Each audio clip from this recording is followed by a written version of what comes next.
You haven't thrown up a white flag. I'm so proud of you. Welcome back, my friend. I'm Leela Barker for Lucky Break. We are continuing to plod our way forward here in Brick House Branding Module number 2. And this video is all about developing a strong brand voice. Here's what I have on our agenda. In this video, you're going to learn the importance of stepping into your brand voice. I'm going to tell you what serves as the kiss of death when creating your copy. We're going to go over what a content style guide is and how it's ultimately going to improve your brand communications. And then I'm going to show you an example of brand voice in action. Something tells me you will recognize this voice. We are continuing to unpack all of the support materials provided for you with module number 2. Make sure that you are filling in the blanks on the workbook, collecting the check marks on the progress tracker. I'm going to again refer back to the Module 2 resource list, which is full of lots of goodness and links for you to explore. And then I've got another worksheet for you. It is your content style guide. It is the last worksheet of the module. Can I get an amen? It's about time, right? All right, so here we go. We're going to talk about stepping into your brand voice. There is a great little book called Nicely Said. It's all about being a better writer. It is listed on your resource list if you'd like to check it out. But this is what Nicole and Kate, the authors of Nicely Said, have to say. Great brand voices share these qualities. They put customers first. They reflect the company's values. They're lively, human, and appropriate. They don't sacrifice clarity for personality. Again, that's that clear over clever. And also great brand voices evolve over time.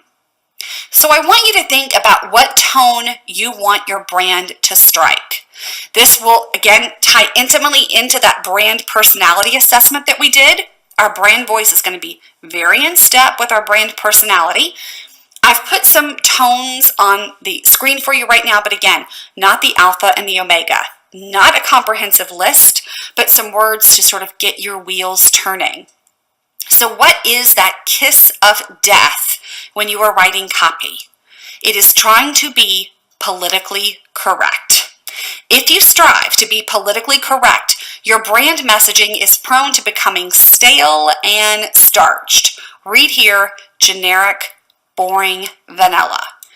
A lot of people avoid ascribing a gender or a socioeconomic status or an age to their MVP.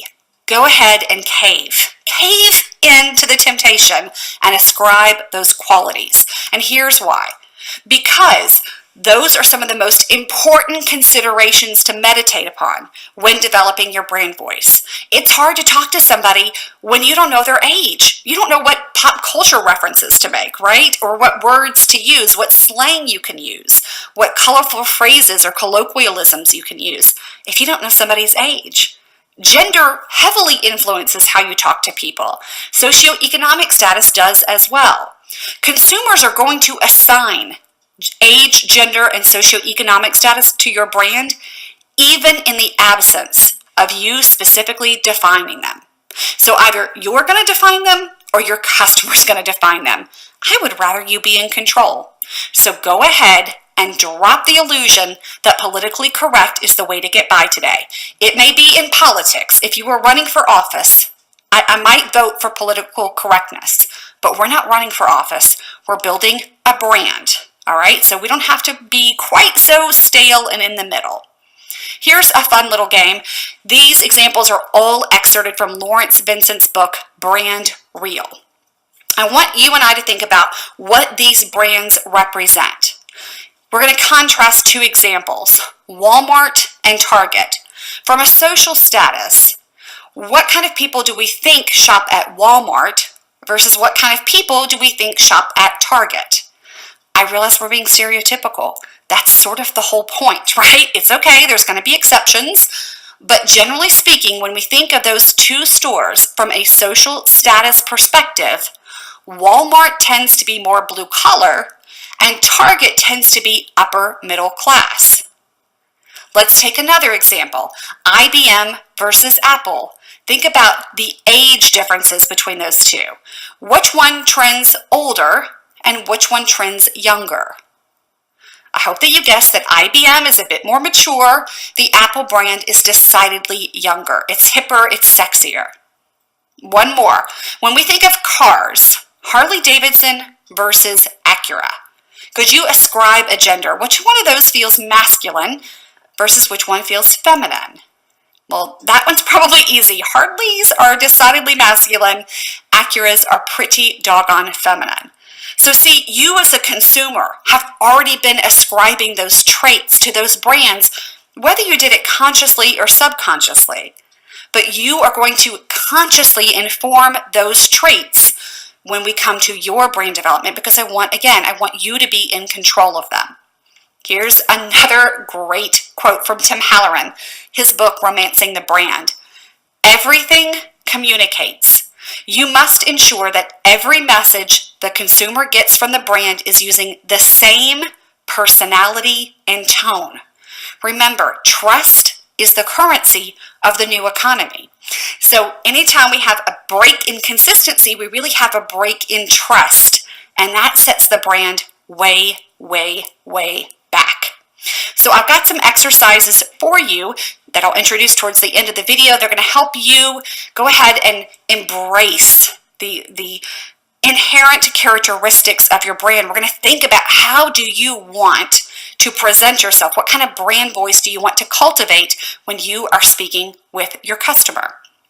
Once we start to define that, we're going to encapsulate that in a document called the Content Style Guide. So what is that? I'm so glad that you asked. A content style guide ensures that you're able to carry a consistent tone for all brand messaging. Things which are consistent need less brain power to process, which makes them feel more familiar to the reader or to the viewer. Familiarity breeds trust, and trust is the currency of the new economy. As you scale your company, this content style guide will serve as a compass for any future team members. It's designed to keep communications consistent, no matter which team member is engaged with the interaction. So fun fact, I don't do a lot of Lucky Break social media. A lot of that's done by other people in my company. But when they write those posts, it typically sounds like it's coming from out of my mouth. And that's because we have a well-honed brand voice here at Lucky Break, and team members know how to emulate that voice and to always speak in that voice to keep the communications consistent. So when you are creating your own content style guide, you're going to start by asking, when your target audience reads your brand copy, who do you want them to feel as though they are talking to? That might be their best friend, or a devoted teacher, a trusted advisor, the cool kid they aspire to be like, the consummate professional. There are lots of choices at your fingertips, but you need to write with intention. You need to think, who do I want this to sound like my customer is talking to? Then we're going to make some key decisions. Will you use I or we when speaking about the brand? Are you going to refer to this brand, this company in the singular I, or the plural we? I personally don't have a dog in that fight. A lot of people get really hung up trying to answer this question. Here's what I'll tell you. If you're an artist, I think it should always be I. If you are not an artist, right, so like let's say you're not a sculptor or you're not a painter, then I think you could go either way. I think the I creates a little bit more intimacy. I think we sometimes makes you look a little bit bigger. But I know when I started my company, I wanted it to look as big as possible, but that was mostly because I was so stinking insecure that anyone would buy lotion from a one-woman show who was secretly a single mom on food stamps and was making that lotion in a 2-quart little pot on her kitchen stove in Loudon City, Tennessee, right? So I had this inferiority complex and I needed to appear bigger. I happen to be strongly attracted to authenticity. And so I vote for, if you're a one-person company, why not just call it I? And then you can evolve it to we when we get some more people on our team. Or if we feels more comfortable, let's go with we. I don't care. But what I do want you to do is make that decision and then very consistently refer to it as I or we. Also, decide if you're going to use contractions in your writing. Contractions used to be sort of frowned upon in your high school and college writing classes because they're considered informal. But we are not writing academic papers in our marketing. We are trying to build connection.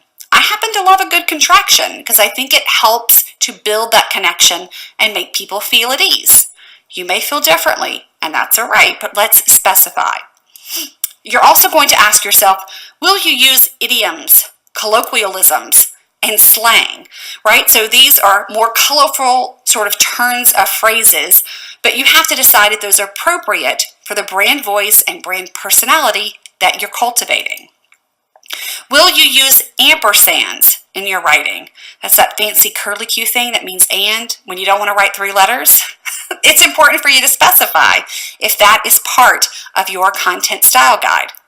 How often will you use exclamation points? Some people love exclamation points. Use them all over the place, sometimes in multiples. Some brands use them sparingly, some brands use them never at all. This is an important one. Do you ever use swear words when speaking as the brand? I'm sure you've seen a naughty word come out of my mouth or off my fingertips here at Lucky Break.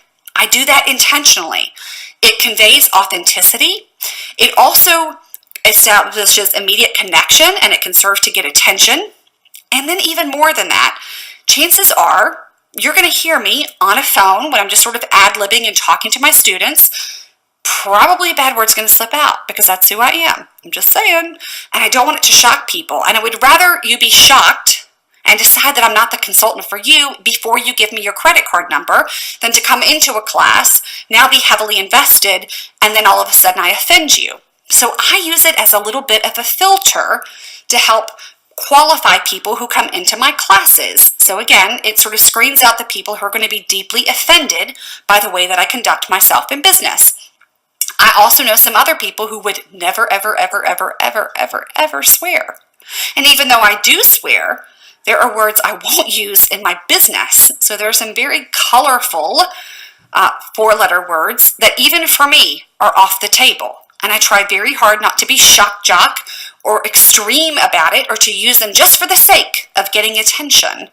But for me, an artfully placed swear word, not so tragic. For other people, they might feel very different. Depends on your audience. You got to know your people.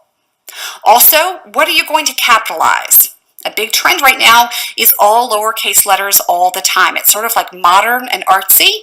I don't know. Are you going to use traditional rules? You're going to go rogue? What are you going to capitalize? What might you abbreviate? That's an important question as well. All of those questions on your screen right now are encapsulated in an upcoming worksheet. So don't stress them too much. No need to encapsulate all of them. Just use your workbook. But those things are coming up soon. I'm going to ask you to answer those questions. Once you've begun asking yourself those questions, your next step is going to be to explore pop culture references with which your audience will be familiar, which is why we need to know the age of your MVP, right? Because if you make references to 70s, disco, and Shaft, and your customer is in her 20s, she's lost, right? And vice versa. So we need to make sure that you understand the age of your person, and you need to know, again, which blogs, which magazines, which TV shows, what music she's listening to, so that you can then make some appropriate pop culture references that establish connection. I also want you to list words or phrases which will have a particular emotional resonance with your audience. So for instance, I have a brand that caters to mature skincare. Or mature women. She never uses the word mature in her marketing. It's on her blacklist, right? Because she feels that it's very condescending and demeaning. She gets at it in other ways. She talks about sophisticated women, but never ever mature. So we're going to create that list of words that attracts, and then we're going to create the blacklist list of words that you would never ever use. And again, those aren't always just swear words. They're words like mature for a company that doesn't want to speak down to mature women who were their MVPs. You know, I couldn't let a video pass without pulling in a little Bernadette Jiwa, right? She says many business owners are scared of sounding unprofessional. So they professionalize their content with jargon. The result is that they end up sounding just like their competitors. It's important to remember who you are writing for. Jargon puts your clients to sleep, it kills the conversation dead, and it sucks the soul out of your ideas. Do your words make customers feel something? Or is your content riddled with jargon instead of being illuminated by truth? Are you trying too hard to sound more professional, bigger, slicker, and more polished than the competition? A lot of us are. A lot of us are. It goes back to that insecurity. Drop it. Let it go. Release it into the universe. It is not serving you, I promise. So I'm not saying that we have to throw professionalism out the window. I would like to think that most of you consider me a very professional person in the sense that I do what I say I'm going to do. I have a lot of structure to my programs. I'm dependable. I'm in it to win it with you. There's a lot of professionalism surrounding Lucky Break. But when I talk to you, I don't try and sound like this company is bigger than it is. I don't use a lot of fluff and meaningless words. I hope, I'm crossing my fingers, that communications between you and I feel very authentic and that you feel like I'm in your corner and that I'm your friend, because I am. I am genuinely cheering your hiney on, even if that means dragging you through BHB. But if I was so busy trying to sound like the most successful, celebrity-driven consulting company on the planet, that probably would not resonate with you. So we have this preconceived notion of being bigger, sounding more polished, more professional, but most of us actually aren't attracted to that. So if you need a permission slip, a get out of jail card on sounding professional, consider your permission slip signed. All right, I just slipped you your get out of jail card. Drop it like a hot potato. Earlier in this video, I promised to deliver a case study, and when I started to think about, which brands can I really break down their communications because I'm so intimately familiar with them, one brand stood out above all the others. That would be my brand, friends. I'm going to do a case study of the Lucky Break brand voice. And I'm actually going to put my brand voice through all the paces that I just asked you to put your brand voice through. So we could do a little comparison here. All right, so who did I want people to feel like they were talking to when they were speaking with Lucky Break? I wanted my readers to feel as though they were speaking with a trusted advisor who also has shades of their best friend thrown in for good measure. I wanted my brand tone to be empowering, confident, approachable, playful, and hip. So I'm going to show you how some of that carries through with some examples in just a few minutes. I decided that I would speak for the brand as "why," unless I'm referencing my team and then I say "we," but most of the time it's just I. I do use contractions with a vengeance because they put people at ease, they feel informal and very conversational. I do use idioms, colloquialisms, and some slang. Not a ton, but it's definitely there. I don't use ampersands, but I do use that plus sign when needed. It's a little bit of a more modern version. Do I use exclamation points? I do, but I'm mindful. Literally, when I write an email marketing message, I will go back when I'm done and count the number of exclamation points. And if it feels like that ratio is just too high, I'll edit them back. And I don't double or triple exclamation point all in a row. So if I'm super excited, you'll get one exclamation point, but not 2 or 3 in a series. Next question, would you ever use swear words when speaking as the brand? Hell yes, I would. Hell yes, I would. But again, I've got a list of yes words and a list of no words. So I will swear, but it does have its boundaries because it's never really meant to shock or offend people. That's not my aim. What will I capitalize? Proper names and first letters of sentences. So very traditional capitalization rules when it comes to Lucky Break. What do I abbreviate? Not much. I'm an education company, so I don't want people expending brain power on decoding abbreviations or acronyms. I want things to be easy to digest. So I decided that the brand voice for Lucky Break, this is my adjective set, is knowledgeable, helpful, confident, playful, inspirational, and cheeky, but we are not bossy. So knowledgeable but not bossy, helpful but not a know-it-all, confident but not cocky, playful but not childish, inspirational but not condescending, cheeky but not unprofessional. Those are the adjectives that I would use to describe both my brand personality and my brand voice as well. This is a snapshot of my homepage at the time this video was recorded, and you see I have small business strategy popping out with some hand lettering to grab your attention. Below that in big letters, Lucky Break is all about life, liberty, and the pursuit of an empire. Whether you're developing a new brand or on a quest to transform a spark of success into a full-on solar flare, I bet lunch and a pedicure that I can help. Again, it's confident but not cocky, it's cheeky and playful, and I'm helping to establish rapport from the moment you land on my homepage. If you were to continue scrolling down that homepage, this is the text that you would see next. My name is Leila Barker, and I'm a business strategist for makers and product designers. I foster emerging creative brands by infusing your passion with wisdom and strategic tools to evolve that passion into a sustainable business.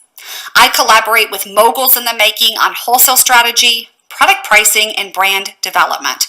The result? You enjoy more traction, make more money, sleep better at night, and put more beauty out into the world while building a business that makes you doing cartwheels excited. Entrepreneurship is a wild ride and an intoxicating adventure, but it needn't be a white-knuckle affair. I'd be honored to help you work smarter this year by infusing your brand with nimble small business strategy. Make yourself at home and discover all the ways in which we can collaborate. I'll be cheering you on. Now, you may have heard some sort of trademark phrases in there, and I don't mean like federally protected trademark phrases, but doing cartwheels excited is something that I say very often. I'll be cheering you on. Moguls in the making. These are very fun phrases. You might also hear me say things like Buddha caliber patience. They're just sort of like ear tags that when you hear doing cartwheels excited, people start to associate that with Lucky Break. So again, I'm being conversational and approachable, but also very clearly stating what I do and appearing very knowledgeable. At least that's my aim. Here's what you need to know about brand voice. It has to be consistent. The devil is in the detail when it comes to branding, so I have to take that same brand voice and carry it all the way over to my customer service page. Here's a snapshot of that. And it says at the top of the page, I pride myself on creating phenomenal customer experiences. The kind you write home about, the variety that inspires shouting from the rooftops, the type that leaves you ever so slightly breathless. Drop dead fabulous service. That's my promise to you, and this is my methodology for delivering on it. So something as stale and staid as a cancellation policy, I had to bring brand voice into that as well. And I often get compliments on my website that people read even the small print, even the things that don't seem relevant to them, just because they like the conversational tone. So I offer private strategy sessions. They're individual one-on-one consultations. And I had to have a cancellation policy. What happens when you book that and I show up to your appointment, but you don't show up to your appointment? Here's my policy. Again, you're not necessarily as interested in what my policy is. You're more interested in my brand voice. So filter and tune into that. All right, here we go. When life happens and causes a cosmic collision with your confirmed appointment for a private session, this is what I need you to do. Be in touch. Pretty please with sugar on top. If you're able to provide my team with written notification of your need to reschedule with at least 24 hours notice, then we'll happily move the appointment to a more convenient time, but just once. Your session credit will remain on file for a full 6 months. Just give us a ring when you're ready to reschedule a new appointment. If I'm provided with less than 24 hours of notice, then your session will proceed as scheduled. Hopefully, you've returned your strategy session workbook, giving me a heads up about what specific aspects of your business you'd like to address. If that's the case, then I'll hop on the call and make the best use of the time in your absence. Record the session and I'll dispatch it to you via email. Fair warning though, I won't ramble on to fill the space. So these recordings may not span the full hour that we had on the books. The policy continues. If that critical information isn't provided in advance of the session and I'm not given 24 hours notice of a cancellation, then I'll hop on the call, rap Jay-Z songs, record the session, and dispatch it to you via email. However charming my subpar lyrical skills may be, they will not help you build an empire, and I will regret that for you, but it's the best that I can do. So you can see me pulling that cheeky, hip, playful spirit all the way through to explaining to you what's going to happen if you don't fulfill your commitment. If you don't send me your workbook and you don't show up for your session, there's not a whole hell of a lot I can do to help you. But I'll charm you with some really bad Jay-Z rapping and we'll call it a day. And I'm going to make a suggestion that in the moment, right now, may seem completely overwhelming to you. But we're going to take this bit by bit and step by step, and we're going to remember that it may take many months to get our brand ready for prime time. But at the end of the day, I want you to infuse every piece of copy attached to your brand with your brand personality. That may be your personal personality, they may match, but if they don't, we're defaulting to your brand personality. It needs to be present everywhere. The fingerprints of that need to be on everything, including your customer service page, your terms and condition page, your order confirmation email, the packing slip you tuck into orders. Your fingerprints, your brand personality needs to be on everything. Here's a fun little trick. I even set up a custom 404 page on the Lucky Break website. You know how sometimes you arrive at a web page that's not really there and you see a 404 error and it usually says something like, this page cannot be found. Please try again. And it just looks like the browser page, so it would appear the same no matter which website you're on. I even brought my personality to a custom 404 page. So right now, go to luckybreakconsulting.com/luckybreakconsulting.com/3 cheers for flaming hot Cheetos, or long live Mumford and Sons, or I didn't vote for this bullshit. Whatever you want to write, just take luckybreakconsulting.com/ and put in something nonsensical. There will not be a web page there. It won't work, so choose anything you want. And then what you will see on your screen is a fun little 404 picture.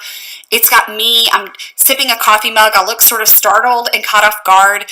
And I invite you to enjoy a dance party because you are obviously lost. And then I link you to some of my favorite songs for dance parties. Even when you are lost, I want you to feel like you are home with Lucky Break. One more example, and then I promise to wrap this video and release you from class. Whenever you make a purchase on the Lucky Break website, whether that's for a book or a software or a class or a private strategy session, you see a confirmation message that appears on your screen. It looks a whole heck of a lot like this. It's a fuzzy picture of me, and I say the words hip hip hooray. Again, positive, cheerful, friendly, informal. Just beneath that, it says, thanks for tagging me into the ring to support you on your entrepreneurial journey. I'm doing cartwheels excited about the opportunity to collaborate with you. A confirmation of the services and or classes you reserved just glided ever so gently into your email inbox. Look it over, pour a glass of wine, and then raise a toast to building the business of your dreams. I can already tell that you're a smart cookie. I like that about you. Again, that may be over the top for some people, but my goal is to make you smile, to make you feel at home, to make you feel like you've got somebody in your corner, and I can do that pretty authentically because it's 1000% true. Look at every page, look at every email, look at every form, and make certain that your customer feels you in every single touch point with your brand. It is time for you to put pencil to paper. Literally. We're going to go to the content style guide. It's a worksheet waiting for you right now in the virtual classroom, and it's designed to help you sculpt your brand voice and create brand-wide communication standards. Just print one copy, sharpen up that pencil, and then work through the prompts and writing exercises. When complete, you've created your brand's content style guide. Save it. Every few months, you should go back and look at it so you remember yourself, you refresh your own memory about how you want to communicate. This is like your compass, your communication compass. And certainly when you bring on new team members, whether that's a social media manager or a writer for your email campaigns, or whether that's someone to work on your website, you will share this content style guide with them so that they can be on brand, on message, and consistent in the use of your brand voice. Finally, if you want to become a better writer, there are some really great books and even a class listed on your resource list. Again, the resource list is always additional tools and recommendations to support whatever it is we're talking about.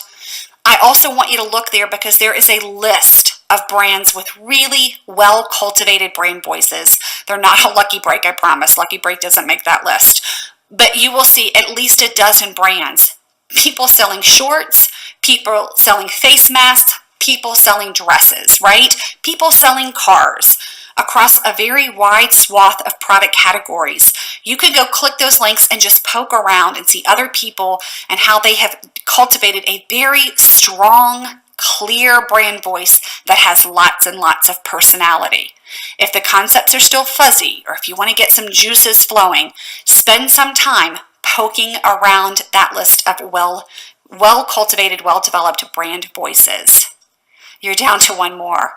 I feel like we're running a marathon together, but the good news is we're like at mile 22 out of 26. We're almost there. Dig deep. I'm Leila Barker. One more video. You can totally do it, friend. You can totally do it, and I'm cheering you on.